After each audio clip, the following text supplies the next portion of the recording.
विज्ञान का अर्थ होता है विशेष ज्ञान।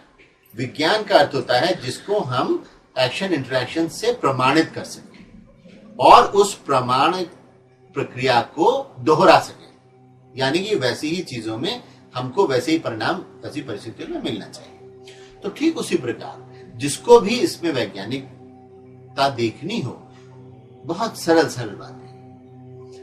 मैग्नेट होता है तो चुंबक में एक तरफ नॉर्थ पोल होता है, एक तरफ साउथ पोल होता है। तो दो चुंबक को लेकर अगर हम नॉर्थ पोल को सामने रखते हैं तो वो रिपेल करते हैं, दूर जाते हैं। तो उसी प्रकार एक बहुत बड़े साइंटिस्ट हैं, उनका कहना है कि हमारा ह्यूमन हेड जो है नॉर्थ पोल की तरह काम करता है और हम देखते हैं कि पूरे ब्रह्मांड में एक उत्तरी ध्रुव है, एक दक्षिण ध्रुव है।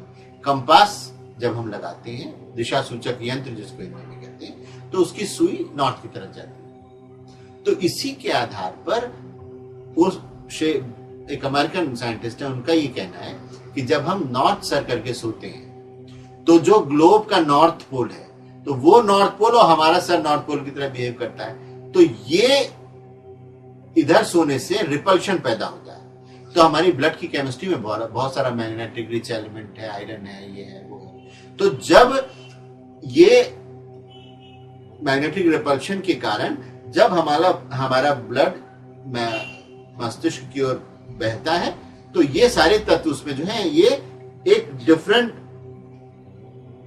स्ट्रेस जनरेट करते हैं इस रिपल्शन के कारण। तो उसके कारण ब्लड की, जैसे हम जानते हैं कि जब हम सांस लेते हैं तो हमारे लंग्स में ऑक्सीजन जाती है, ऑक्सीजन लंग्स में ऑक्सी हीमोग्लोबिन बनाती है रक्त से मिलकर, ऑक्सी हीमोग्लोबिन बन के वो हमारे रक्त को, ब्लड को नरिश करता है और वो जब पूरे शरीर में वो रक्त फ्लो करता है तो हमारे एक एक सेल को नरिश करता है, वो एक एक कोशिका को पोषित करता है। अब अगर हम ऐसे दिशा में सर करके सोएंगे कि उस रिपल्शन की वजह से वो पूरी ब्लड की पॉजिटिव केमिस्ट्री, स्वस्थ केमिस्ट्री ब्रेन में नहीं पहुंच रही है, तो हमारा मस्तिष्क धीरे धीरे धीरे अस्वस्थ होता जाता है। और वही जब हम दक्षिण सर करके सोते हैं तो ये नॉर्थ साउथ पोल, हमारा नॉर्थ और साउथ पोल, ये एक अच्छा सर्कुलेशन बनाता है।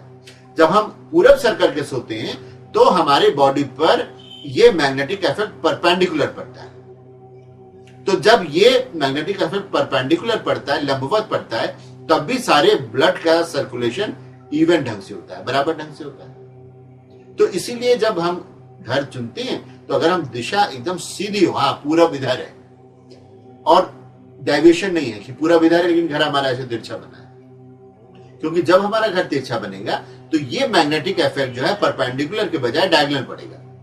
और जैसे आपने देखा होगा, टॉर्च आप सीधी करिए तो सीधा गोला बनता है, थोड़ी सी तिरछी करिए तो वो गोला डिफ्यूज हो जाता है। तो उसी प्रकार ये डिफ्यूज मैग्नेटिक इफेक्ट हमारे शरीर में एक अलग ढंग का अस्वस्थ प्रभाव उत्पन्न करता है। अब इसी का सांकेतिक रूप में पुराणों में वर्णन मिलता है और जितनी पुराणों में कथाएं हैं वो चूंकि ऐसी कथाएं कि ये चातुर्मास हुआ तो ये ऋषि, ये विद्वान आएंगे वहां पर, कथाओं के माध्यम से समाज को बताएंगे। तो वो कथाएं बहुत साइंटिफिक चीजें हैं जो सिंबॉलिकली एक जनसाधारण व्यक्ति जिसको पीएचडी नहीं करनी है, उसको टाइम भी नहीं हर चीज में पीएचडी करने का, और एक व्यक्ति हर सब्जेक्ट में पीएचडी कर भी नहीं सकता, लेकिन विषयों के जो उपलब्ध लोग हैं, सिद्ध लोग हैं, वो अपने ज्ञान को इतना, जिसको आजकल ऑडियो विजुअल एजुकेशन कहते हैं, हाँ, तमाम इंटरेस्टिंग मेथड्स हैं जिनसे कि वो शिक्षा देते हैं। तो उसी प्रकार जो हमारे पुराण हैं वो जनसाधारण को छोटी छोटी सिंबॉलिक कथाओं के माध्यम से उन गहरे विज्ञानों से परिचित कराते थे। अब उसमें वास्तु पुरुष है जिसकी व्याख्या हम आगे करेंगे कि दक्षिण यम की दिशा है, यम मृत्यु का देवता है।